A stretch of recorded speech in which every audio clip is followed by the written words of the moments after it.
What's poppin', y'all? We are back with another episode of Raw Roundtable, and let's just take a moment to pause. I didn't do this. We reached double digits for our episodes, and like for anybody who knows who content creates anything, consistency is challenging. It's very challenging, and while every episode is not recorded like each week on the dot, like a Wednesday before Thursday, the fact that I've been able to be consistent in posting each and every week has just been mind boggling and just really gone to show just how much God has like been with me through it, because I'm a critiquer of self, and the simple fact that I've just been able to go forth and posting these and doing it anyways is a testament that God is working on me, that it's not about perfection. It's all about the imperfections in it all.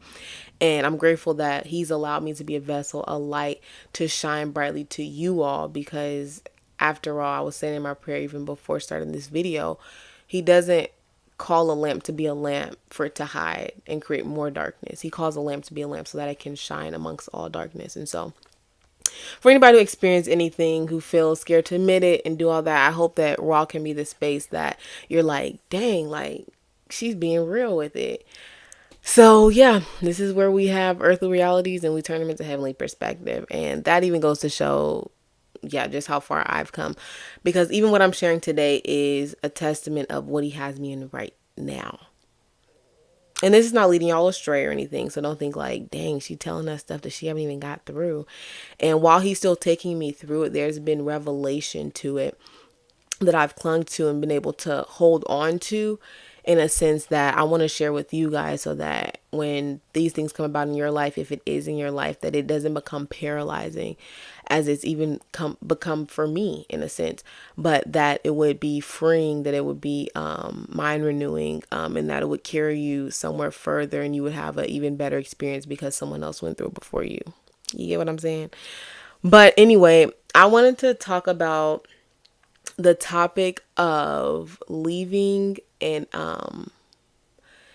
becoming comfortable with the uncomfortable, leaving safety. I don't really know what this is going to be called or where it'll go, but I did want just to come on here and talk about what it looks like when God is jealous, when God is selfish with you because he knows that he has the best for you. And that's a hard truth to accept, and it's a hard reality to accept, but I've had to come into it the more because of just life circumstances and just because of what God has for me.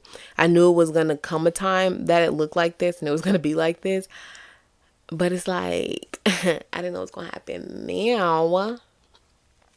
So anyways, these past couple of days, this past week or so, oh, excuse me, has been a lot of emotion. It's been a lot of emotion. One of my closest friends has just has decided to go through life changes. I mean, as everybody should, where you take a reevaluation of your own life, where you currently are, and when it doesn't look like where you want to be, there's things you have to reevaluate, things you have to put into perspective, put into proper priorities so that you can actually get to where you want to get to. And for that to look like what it's looked like us weaning ourselves off of each other with how much we converse, how much we spend time together, and all those things. And that has been very weighty on me because this has been a person whom I've loved and trusted with so much of me and parts of me that I didn't even know existed within me. And in and of itself, that's a natural trauma and triggering response when it seems like something that you had so securely, that you had in ways that you didn't have with anybody else, or to a capacity that you haven't had with anybody else. And now it's like slowly starting to become less and less. And I feel like it wasn't slowly. I feel like it was like sudden, just with the changes that were necessary and needed to be more immediate than like slowly cutting off, like, okay, we spend 1 hour less with each other, like doing this and doing this. And in that, I've been like, to be honest, parts of me have been hurt. Like my heart has been hurting, my being has been like, has felt pretty vulnerable, because it's like when I know somebody can be in my beck and call, and when I know somebody can be right there when I need them, that feels good. But when it's not that anymore, and it's not that ill intent has come in or they're being weird, and it's truly for their growth and for their healing, I then have to check things inside of me that might need healing, and that might just need reevaluating as well. And so as I've just been in my quiet time and journal time, a lot of what I've been doing is just asking God to reveal the parts of me that have become overly dependent on tangible things, and show them to me in my face, like no matter what it is, because I hate to live in a reality where I blame other people, or because you did this, or because it wasn't like this is why it hurt me. Like I hate to live in that place of blaming others. And so I've been asking God more than like ever before, like, just reveal the parts of me that's not receiving this correctly. Reveal the parts of me that are hurt by things that I put myself into, because we know many times I think we overlook sin and what sin can possibly be. Sin can be giving too much time to someone where that time was supposed to be set aside and consecrated for God. And so when it happens that you do give somebody else more time, when the time comes that God's like, okay, now I want your full attention. So part of them is going to be taken away. I have to do things with them the same way I have to do things with you. And when it's taken away, we start to think like, dang, God, you just don't want me to have anybody. You don't want anybody in my life who's gonna be my support. And you feel almost entitled to have this rile up against God. But for me personally, I'm grateful for past seasons, because something that God's been keeping me in is his holiness, his never changingness, his integrity. And so I didn't come to this place of wanting to blame God per se, or calling him out on something that he's not, because I've also come to learn and recognize how holy he is. And so because I've recognized that, yeah, it's hurt, but it's also hurt the most because it's made me look at me. It's made me look at the fact that, dang, God has always been the same. It's me. It's me who decided to give someone more space than he designed them to actually have. Like, it's me. It's me who fell in love with the physical of what I could see and feel, rather than falling in love with the truth of what he is, no matter what. And and like I said, just in my quiet time, as I've been asking him to show me, he's been showing me the areas of me that have holes. And and I don't know, this song just came to mind. Build a House is by Megan. I think her last name is Tibbetts, but I don't know. I think she just got married. I don't think that's her last name anymore. But anyways, Build a House. And one thing that she says in the song is, and then she says, I painted over wallpaper instead of scraping it off. And it talks also about just like hanging up pictures and covering up holes on the walls. And it's like, that's not how God wants to build. He wants to build from nothing. He doesn't want to build on a relationship you have with somebody and then come in. Like, he wants to be the it man, because he is the it man, and that's just on period. And so in allowing him to be the it man, he's been telling me things that's gonna have to be deconstructed, things that I'm gonna have to be without for the time being, or in the way that I've been able to have it, in order to truly see him as he is and what he can be and what he wants to be in my life. Because I think we get this whole mixed idea and perception of what it means when we say that God wants relationship with us. We think that he's okay with just having us at any time, like being the little rinky dink friend. And that's not him. I just said he's the it man. He is not the rinky dink friend. He is the friend that we all deeply desire. We just fail to give him a chance because he's not something that we can see in the physical or experience necessarily in the physical, or we perceive that we can't experience him in the physical. But in all honesty, he's all around us. We just have to look for him. And so knowing just how deeply he wants relationship with me, and how much I've given that to other people around me in answering to their beck and call and doing things like that, I've actually like had to lament just the friend that I've been to God. And so where I'm over here like where I could be and I'm not even gonna lie to you guys. Let me just be real and raw here. Like having moments where I'm like, dang God, like you gonna do this to me just like that? Like make me feel like I have nobody, or make me feel like I can't even count on a person the way I used to be able to count on them. Like, are they being weird? Like just so many things that run through your mind. But like I said, I've been able to correct it with truth quicker, which is why I'm even able to make this video right now. Because yeah, Kiana a year ago, I feel like maybe a couple months ago, would not have been able to make this video because it would have had such a deeper effect on me that wouldn't have been holy. I'm gonna just be real with y'all. It wouldn't have been holy. And so, what was I saying? Yeah. And so as I could sit here and say all those things about what Kiana is experiencing, what I'm feeling, and why what I'm feeling is valid, I have been able to look into how God is feeling. And a tool that has been helping me do this, and I'm not going to lie to you because I wasn't really doing it like that. It's a book called Unraveled by Deanna. I don't know her last name, but she makes videos on Instagram. Exceptional like speaker and just communicator in general, especially when it comes to the things that God is communicating to her and just through her to his people. And so something that I've been learning is that God has never wanted me in this certain condition. Like he didn't call me to have all these other relationships here on earth so I can therefore be fitting for him. He called me to first have a relationship with him, so I'm therefore able to do all relationships on earth. And having him first also keeps in line where these relationships should stand so that they don't become too much of what he called them to be, or like beyond what he called them to be, or that they don't live under means of what he called them to be. Because I've done both, to be honest. I've done it where I feel like I haven't given people time that God has probably called me to because it wasn't what I wanted. And I've also, like I'm talking about now, given people too much of Kiana and have received too much of even them. That's not healthy, to where it's distracting what we both have or what I have with God. And so that's another thing to talk about. Just how much you recognize you give of yourself and somebody else has given to you, that you have to come to the realization how much you have kept them from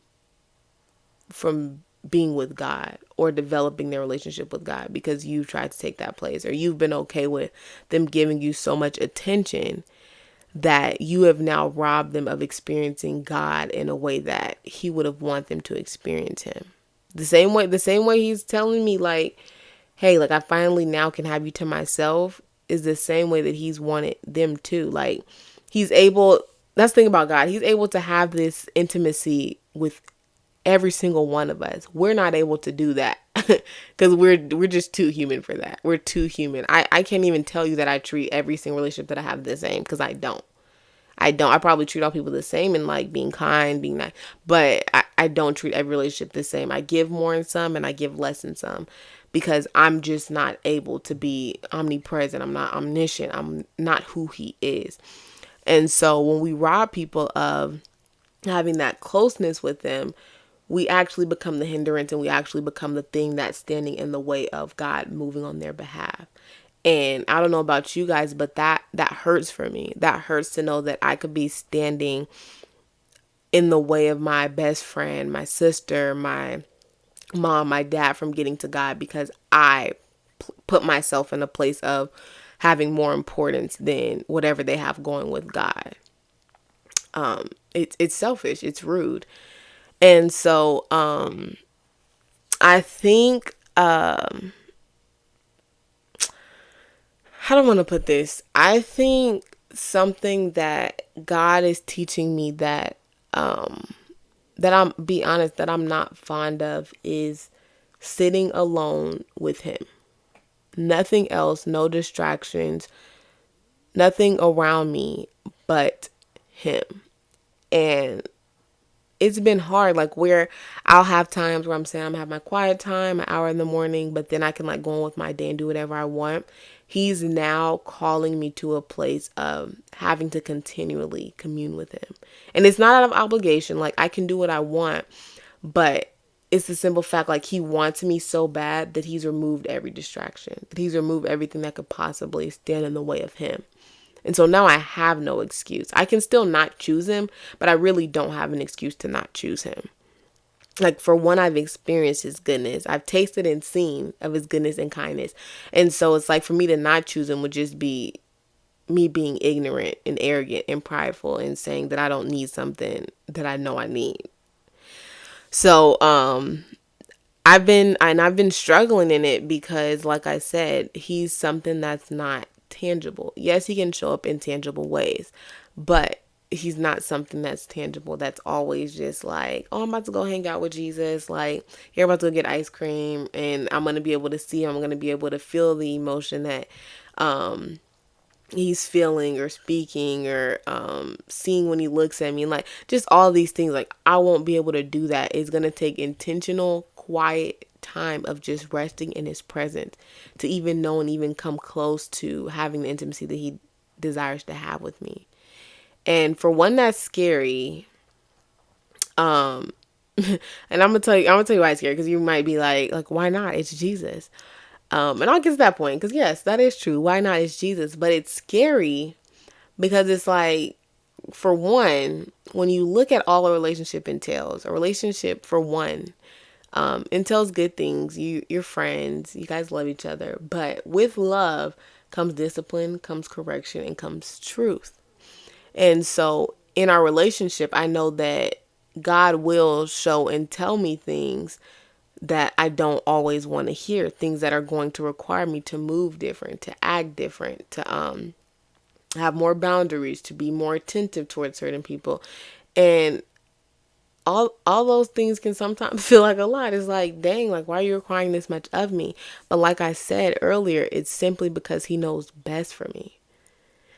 It's because he knows best for me, and in reading his word and aligning myself with truths that speak that he knows best for me, that he knows every thought even before I say it or think it. Like, to know that what he calls me, what he called me to do and to be, a royal priesthood, a peculiar people, like knowing the things he's called me to, it lets me know that there's so much more that's going to be required of me. Like, so much more. Like, this isn't even half of the discipline that I'm going to need for what's to come.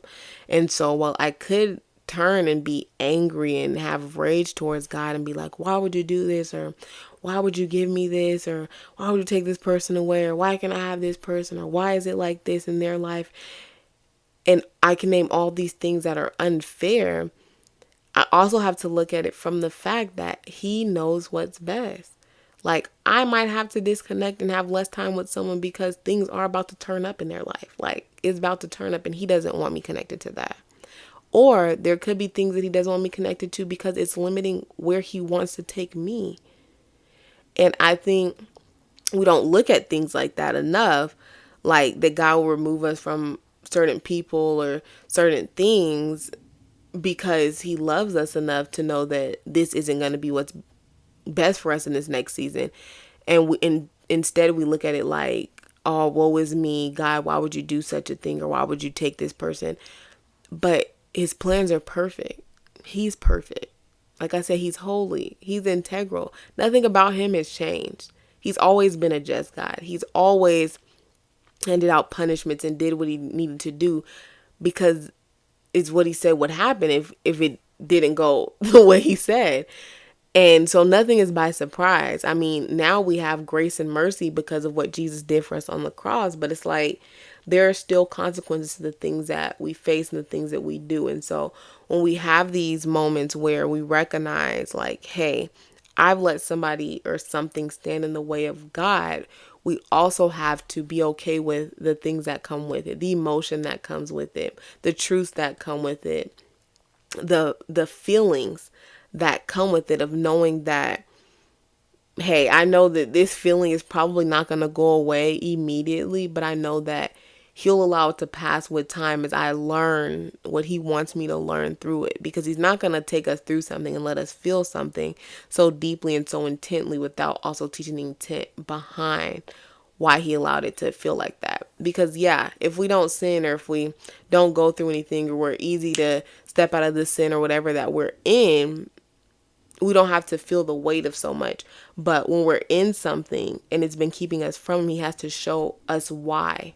Like why this won't work again. Like why I'm going to advise you not to put anybody else above me. Like I'm going to advise you why you shouldn't have any other gods and idols before me. I'm going to tell you why that commandment it is what it is. I'm gonna show you why through what you're going to feel and do, because humans will fail us every single time, no matter the promise made. I'm guilty of it myself. I've promised things to my relationships, to people in it, that I honestly cannot keep, because I honestly don't know what God would want me to keep with that person. And sometimes we keep him out for so long that we begin to make promises based on our own feelings and flesh, versus than what he's actually saying we can give to this person, that he wants us to give to this person. Because after all, there's things that people have to learn by way of going through it the way he wants them to go through it. You can't be their savior. You can't keep them from doing certain things and experience certain things. He has to be their God, the same way he has to be your God. And as he's teaching me how he wants to be my God and how he needs to be my God, the great thing is I'll be able to go out and testify of what it means for him to be Lord over everything, of having feeling like I almost have nothing, to now showing me what it's like to have everything in him. And so I won't just be somebody walking around saying, yeah, trust God with all your heart. He knows the plans he has for you. He knows what's best. Like, I won't be somebody who's a mere words, but somebody who has lived it. Somebody who knows what it's like when God has to separate you and when God has to consecrate you and have you in a secret place because he wants to build something with you. He wants to build something for you that can only happen with and through him. He doesn't need any assistance. He doesn't need any help. And that's what I have to know too. It's like, well, dang God, you gave me this person. But it's important to ask, why did you give me this person? You can't get a person and then choose to conform and mold what you want them in your life for. You have to constantly ask him and keep in commune with him with why he even gave you that person in your life. And so something that I know that I've been asking God as of late, just the grace to even have these relationships still, the grace to even still be able to create more relationships, but to also create these relationships with the necessary boundaries so that next time it doesn't hurt as bad. And yes, I'm gonna be honest, I've been praying that because like I don't want to be hurting. And I know for sure that God doesn't want me hurting.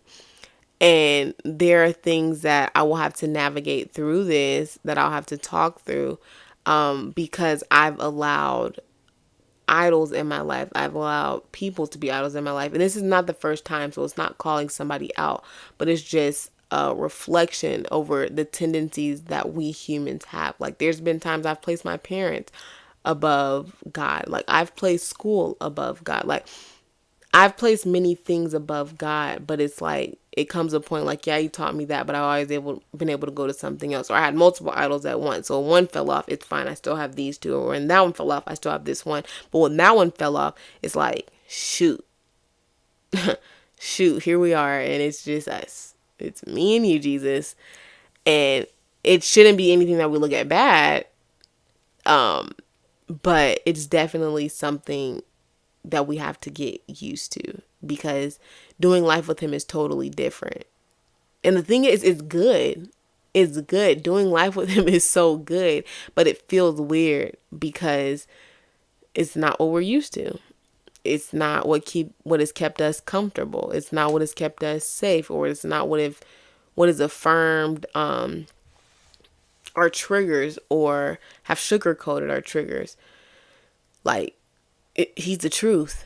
He's the truth, and he's going to get to the root of things because he wants to build a house on us. Like Peter, upon this rock, like I'll build my church and the gates of hell will not prevail. But they're going to prevail when you try to put God on top of everything else that's saying.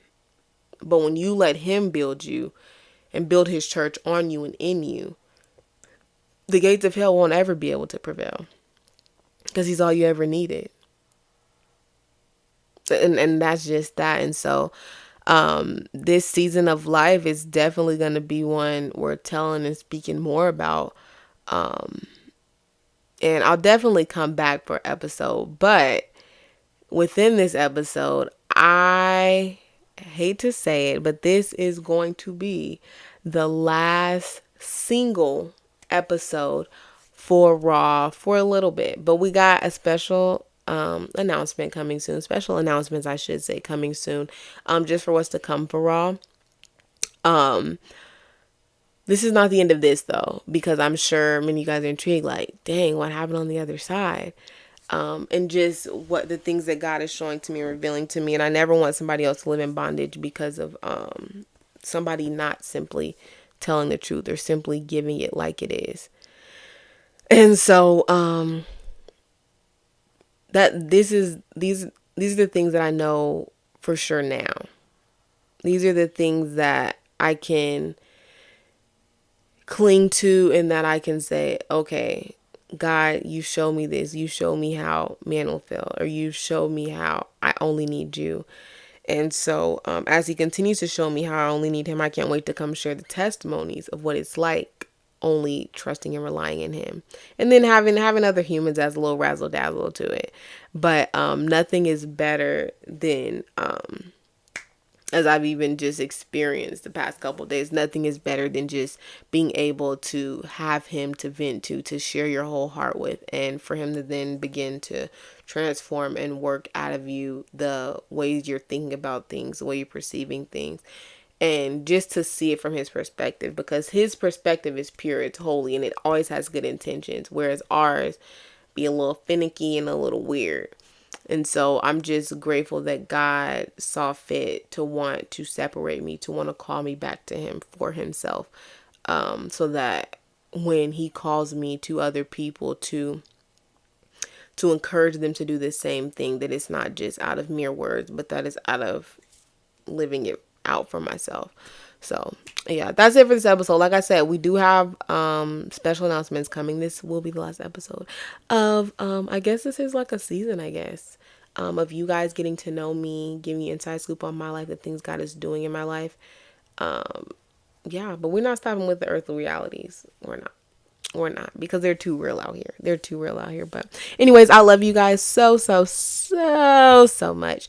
Thank you guys for your continuous support of our roundtable. Thank you for sharing, because I mean, half the things that I've shared, I know haven't got the views that I've gotten.